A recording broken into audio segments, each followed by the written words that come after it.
Good day, class. For this video, our topic is Unit 2 Curriculum Development Process, Designs, Approaches, and Development. We have B. Curriculum Design and Organization. 1. Approaches in Curriculum Designing. 2. Types of Curriculum Design. 3. Elements of Designing. 4. Components of Curriculum Design. We have our objectives. At the end of this lesson, the students will be able to K. Explain and differentiate the approaches and types of curriculum design. S. Apply and synthesize the elements and components into a coherent curriculum framework through a group design mini plan. A. Show appreciation for a curriculum design that is inclusive and responsive to learners' need. We have 1. Approaches in curriculum designing. Curriculum designing refers to the systematic process of planning, organizing, and structuring learning experiences to achieve specific educational goals. Different approaches guide how educators select, arrange, and evaluate the content, experiences, and methods in a curriculum. We have our common approaches include subject-centered approach. This approach to curriculum designing focuses on transmitting a specific body of knowledge and skills to students. It is often subject-centered, where students are taught separately and in a linear progression. This approach is based on established academic disciplines and follows a predetermined curriculum framework. We have learner-centered or personalized approach. The learner-centered approach places the learner at the center of the curriculum design process. It emphasizes the individual needs, interests, and strengths of students. This approach promotes active engagement, student autonomy, and personalized learning experiences. It takes into account students' prior knowledge, experiences, and cultural backgrounds to create meaningful and relevant curriculum. Problem-centered or core issue-based design. The problem-based approach revolves around real-world problems or scenarios. It engages students in active learning by presenting them with authentic problems to solve. Students work collaboratively to analyze and propose solutions, integrating knowledge from different subjects areas. This approach promotes critical thinking, creativity, and the development of problem-solving skills. We have types of curriculum design. First, subject-centered design. This design is organized based on the subject.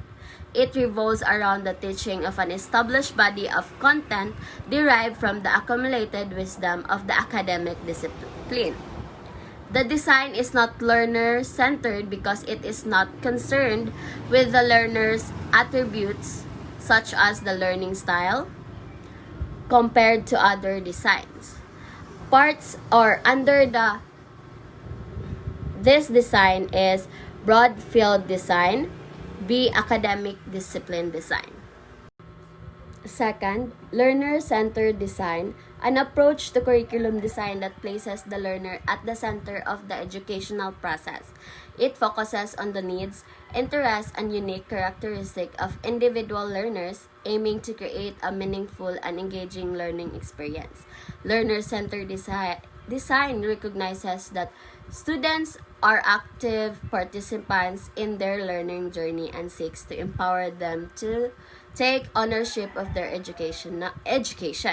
So, parts of this design is A. Activity experience design, B. Humanistic design. We have the third types is problem-centered design. This refers to an approach that focuses on identifying and addressing real-world problems or challenges as the driving force for learning and curriculum design. It places an emphasis on engaging students in authentic, meaningful, and interdisciplinary problem-solving experience. Part of this design is thematic design and problem design. Elements of designing. Designing elements refers to foundational questions essential for coherent curriculum planning. Commonly, this includes first, aim, goals, objectives, or purpose. Aims are broad educational intentions. Goals are more focused outcomes.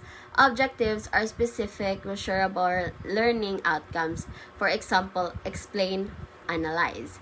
We have two, content or subject matter involves selecting relevant content aligned with aims and sequencing it to build knowledge coherently. You have third, learning experiences or instructional methods encompasses strategies, activities, and learning environment used to engage students, for example, lectures, group tasks, projects. We have four, evaluation or assessment includes formative and summative assessment, feedbacks, processes, and strategies for curriculum review and improvement. This for objective content learning experiences evaluation form a widely accepted sequence. Components of curriculum design. Components are the concrete elements that make up a curriculum structure. We have the first, objectives or the aims, goals, objectives. Define what learners should achieve. The aims and objectives of a curriculum define what students should learn and be able to do by the end of the course. They should be clear, concise, and measurable. We have second, content or the subject matter. Specifies the topics and concepts to be covered. We have the content of a curriculum is the body of knowledge and skills that students will learn.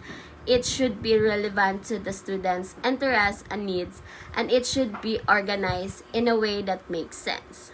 We have third, learning experiences or the instructional strategies.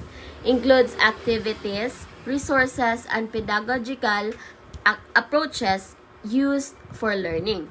Learning experiences are the activities and tasks that students will engage in to learn the content. They should be engaging, challenging, and relevant to the students' interests. Fourth is evaluation or the assessment. Tools and methods to measure learning and inform future curriculum design. Assessment is the process of measuring student learning to determine if they have achieved the aims and objectives of the curriculum. It should be fair, accurate, and consistent. That's all. Thank you.